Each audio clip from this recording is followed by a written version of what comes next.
Are you tuning in another podcast to learn the history of comedy? Huh. Well, here's your sign. This is Funny Like a Clown podcast. I am your host, Dennis Wirth. November 14th, 2022. This is episode 167, here to discuss the Here's Your Sign guy himself, Mr. Bill Engvall. As always, today's episode is brought to you by G Vegas Buffalo Sauce. Put the wham and jam in your mouth. Go to www.gvegas.webs.com. Get it shipped right to your door, man, and go green, go fresh. What can you say? Hey, we got a commercial out starring me. Find that on YouTube on the G Vegas Buffalo Sauce commercial. We got our spokesperson, Tim Wakefield, legendary pitcher for the Boston Red Sox. And hey, if you're going to come to Boston, you got to have some buffalo sauce, baby. You pack the car, and then you grab some wicked good G Vegas buffalo sauce. You think Bill Engvall likes buffalo sauce? He's a Texas guy, so I mean, you're from Texas, man. That's where buffalo sauce kind of like originated here in America. So I'm assuming he's a buffalo sauce guy. But hey, let's get into it, man. Let's talk about this guy's career because we're here to explore buffalo sauce. Now we explore some comedy. Released albums through Warner Brothers and B&A Records back when you could release a record album in comedy. Well, you can still do it. It's a free thing now. You can't really make any money off of it anymore because all the free downloading. But we've had to meet the public halfway, where we used to be able to make money on everything. Now we have to give them free albums to get them to come to our shows. Where you used to be able to sell them an album, and then that would get to come to the show and spend more money. So what are you gonna do, right? You charge more money. That's what you do. Let's see. His most commercially successful was his debut in 1996's "Here's Your Sign," which that was after his most famous comedy bit, where he'd make fun of people, ask them dumb questions, and say, "Here, put this sign on because you're so dumb, you're asking me stupid questions," and he'd come up with dumb answers for the dumb questions. Certified platinum by the Recording Industry Association of America, which, man, if you get a comedy album go platinum, that's really saying something. I mean, this is music album. When you're in all the great music albums, a comedy album to make it go platinum, that's not an easy thing to do. So, congrats to Bill. He's one of the few who could pull that off. Toured by himself and as a member of the Blue Collar Comedy Tour with, of course, his good friends Jeff Foxworthy, Larry the Cable Guy, and Ron White. Did do some television work early on before he was popular in Delta. I believe that was Delta Burke there. She was the famous actress back in the day on her show. The Jeff Foxworthy Show, obviously his friend, had his own show, the Bill Engvall Show, and a game show he was the host of called Lingo that we'll get into later. Let's see. Born in Galveston, Texas, and lived in Winslow, Arizona for a while, which also brings back the old Eagles song there. I was standing on a corner in Winslow, Arizona. Well, Bill Engvall, he actually stood on some corners in Winslow, Arizona, so you can't all say that. Then eventually back to Texas. He lived in Dallas for a while, where he was born, in Texas, and attended the University of Texas. And he planned to become a teacher. Was his plan, and apparently that plan didn't go through. A lot of people go to college planning to do things, and then they drop out before they ever finish up. And he left college, which especially when you're on your own, man. I mean, you get to the college days, your parents ain't swinging you. Then damn it, you got to flip the bills, man. And you ain't flipping many bills going to college. Okay, you flip bills by getting a job and going to work. So he left college and became a tour guide at Inner Space Caverns there in Texas. So I have no idea what that is. Must be some famous cavern you take a tour of, obviously, because he's a tour guide there. So that would make sense. Took a job as a disc jockey in Dallas. While there, doing the disc jockey thing, he decided to try his hand at the local Dallas open mics in Texas doing some comedy. And I guess he got the itch for comedy, as most who try to do. It's a very addictive thing when you first start. So you get up there, so you can't even sleep that night. It was such a rush, it made somebody laugh. You can't wait to get up there and make somebody laugh again. So he had the rush so bad, he actually, in 1990, he moved to Southern California to try and pursue comedy full time, which is cool because nowadays with the internet, you can become a star anywhere in the world. I mean, I'm in a little town outside of Boston called Gardner, okay, and I've done some big stuff out here in Gardner through the internet and through whatever. But back in the day, you couldn't do that when the internet wasn't around. You wanted to make it in comedy, you had to sell all your stuff and move out to either New York or California. And who's got the guts to do that? Okay, only about not a lot of the people who want to do it actually have the guts to actually do it. This guy had the guts; he did it. And his early success, he hosted a cable show with Rosie O'Donnell called The Pair of Jokers. And let's see, he appeared on Golden Palace, which I guess was a spinoff of the Golden Girls series, which I didn't even know they had. I mean, I like the Golden Girls, and I never knew they had a spinoff, but I guess he appeared on that TV show as Blanche's son. So, I mean, when you're a young comic and you're on these TV shows, this is like big notoriety stuff going on right there. Let's see. He was on an evening at the Improv, which that's not easy to get on at all. There's a Boston comic. I remember Bob Goutreau, when he's one of the top 5 comics in Boston, working. Very funny man. And I remember he told me he was out there in California. He got to be on an evening with the Improv, but he said the only reason he got to be on it was during the LA riots, and all the comics they were calling to come to the club and be on the show, none of them wanted to go out during the riots. And Bob said, "Yeah, I'll drive down there during a riot. I'll be on that." He got to be on an evening with the Improv, but back then it was a huge thing.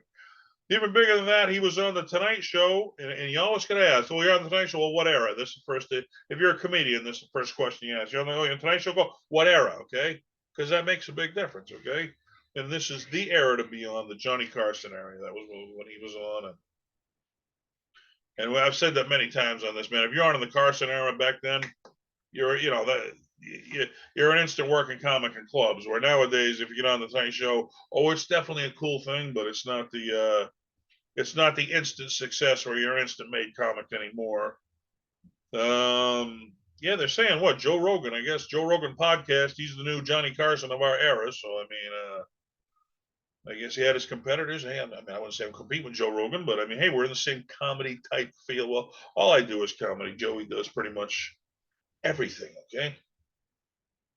Let's see. Hey, you're on the Tonight Show with Johnny Carson. What else is good? You're on the Late Show with David Letterman. How cool is that right there? So those are the big ones back in the day. Those are the 2 you wanted to be on. 1992 voted Best Male Stand-Up Act by the American Comedy Awards. And I gotta admit, I'm into comedy. I'm into the history of comedy, and I had never really heard of this guy. It was like, yeah, after I heard it, I kind of remembered him doing it, but I couldn't. If you asked me who he was, I couldn't have told you until I heard it. I was like, oh yeah, okay, that guy. But Jeff Foxworthy decided he was going to make his friends stars, and man, he hooked them up. Jeff Foxworthy put him on his show, NBC's The Jeff Foxworthy Show at the time. From his notoriety he got on there, 1996, Warner Brothers signed him. And I'm a big Sam Kinison fan, okay? And I'll tell you, they said he walked into Dangerfield's a nobody, and when he did the Dangerfield special, a 6-minute set later, he was the hottest comic on the planet. Like the next day, Saturday Night Live wanted him, Tonight Show wanted him, Late Night wanted him, Warner Brothers wanted a 4-album deal. I mean, so it can happen that quick when you get on a show like that. Right place, right time. Released under Warner Brothers a series of comedy albums around his signature joke. Obviously, Here's Your Sign, certified platinum, and reached number 5 on Billboard. And if you're reaching number 5 on Billboard, which I mean, he did like some comedy type songs, where there's comedy in songs. I guess a bunch of his, comedy clips and stuff. But I mean, for reach number 5, where all the great musicians out there with comedy, that Billboard, that's really, really saying something.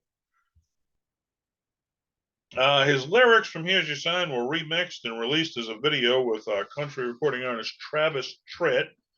I guess Travis was singing, then all of a sudden you hear Bill tell a joke, and Here's Your Sign while he was singing, and became a very popular video in its day. Let's see, he had an album in 1998 called Dorkfish. 1999's another album, Here's Your Christmas album. I guess Here's Your Sign, Here's Your Christmas album. And you know, it's like the songs he had on those were actually making the country and western charts. I mean, he was right in there with all the big country and western artists. Which, I mean, if you're bringing Travis Tritt, that's gonna open you to his audience. Smart move there, Bill. But let's see. 2000, he had another album called "Now That's Awesome." Let's see. 2002, "Cheap Drunk," an autobiography. 2003, "Here's Your Sign Reloaded." 2007, 15 Degrees Off Cool. And his final one, 2009, "Aged and Confused." Which, you know, I guess it is good to see the comics are still in this day and age putting out comedy albums, which, I mean, I guess that was the edge of the border, 2009. Then I think, what was it? Napster came along, and Napster was just giving everybody shit for free. And that was when the big recording industry clamped down on that. I remember Metallica went nuts, and Madonna, she was uploading all kinds of, "What the fuck are you doing?" When somebody tried to download her songs for free. You hear her voice saying that, and artists were losing a lot of money. I'll tell you. I mean, you know, you bust your ass to become famous, and you want to make some money selling an album, and everybody's getting them for free. So they kind of did away with the comedy album. So now we got the Netflix specials, which it was the Comedy Central specials. Before that, it was the HBO or Showtime specials. You know, just what platform do you want to use? I personally am on Vimeo on demand, and I just found I'm on the Tubi streaming service with my movie, which is a Fox-owned company. So, hey, to say Fox has got one of my movies streaming on one of their services, not bad. The world needs a new superhero. Go check it out. It's on Tubi. All right, now this is where obviously most of us remember him from. In 2000, he joined Jeff Foxworthy, launched the first of 6 blue collar comedy tours, and you know, which was obviously largely successful for, you know, responsible for his breakout success. Where, you know, before that he was a working comic, and you know, you did your big shows, you got paid to do it, but it's like, yeah, you go to a comedy club, you make good money, you're charged. Yeah, I can make a living. Okay, I can actually pay my rent, and I can, like, you know, I don't have to get a regular job. I can just be a comedian for a living, and that's most of our dream, is to just do what we love to do. You never work a day in your life. But now, after the blue collar comedy tour, now you're in the next level of comedy, where, you know, you're living in mansions, and you know, you're taking private jets, and you know, you can afford to buy the fancy sports cars. And I mean, this was another level of success in comedy that he had not experienced up to that point right there. Let's see. It was a 6 year successful tour, and I don't care what you do in comedy, man. If you can keep people interested in it for 6 freaking years, that's really saying something. Because, you know, you hear about overnight successes, but you don't hear about the guys who can make you laugh for 6 years and you stay tuned on one subject. And blue collar was the subject, and man, they made it work. Everywhere from films to a satellite radio to his own TV series on the WB. And I remember that. What was the blue collar comedy show or something they were doing there? And man, that was like the biggest thing in comedy for a while, was the blue collar that we couldn't get enough, and we loved every second of it.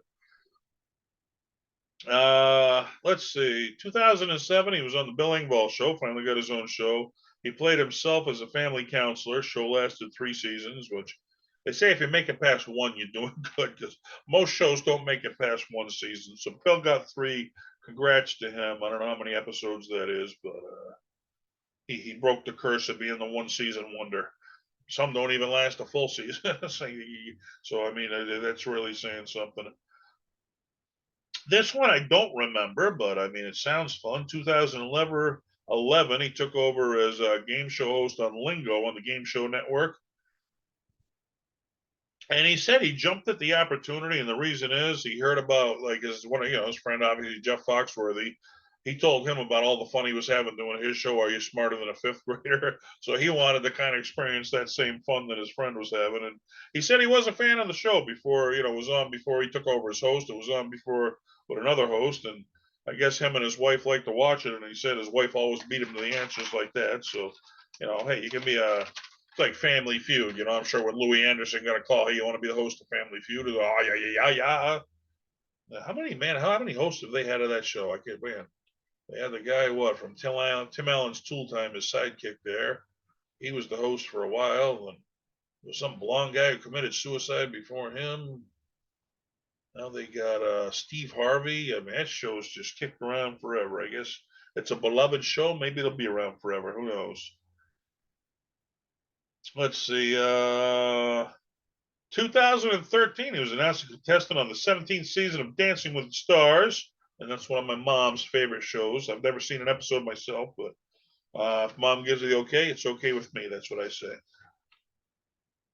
And I don't watch Dancing with the Stars, but apparently how it works from what I read is the judges get a vote and their votes count for so much of, whether you stay on the show or not. Then they got the audience vote, which counts for more. And although he didn't do very good with the judges on Dancing with the Stars, the audience kept voting him on, and that's why he kept staying on, because the judges didn't like him, the audience loved him. So I guess that happened with a few other contestants too, not him, where the audience kept them alive, where otherwise they would have been voted off by the judges. Ended up making it all the way to the finals, and he finished in fourth place in the finals. So for a guy who kept getting voted off by the judges, that ain't pretty good. Where the fans love you, but I mean, how many acts have we had where I remember Andrew Dice Clay, the media freaking hated that guy, and the fans just loved him. He was selling out of friggin' Madison Square Garden, and yeah, well, the media is not always right. The fans, the power of the people. People have the last word. Okay, that's what we have right there. So,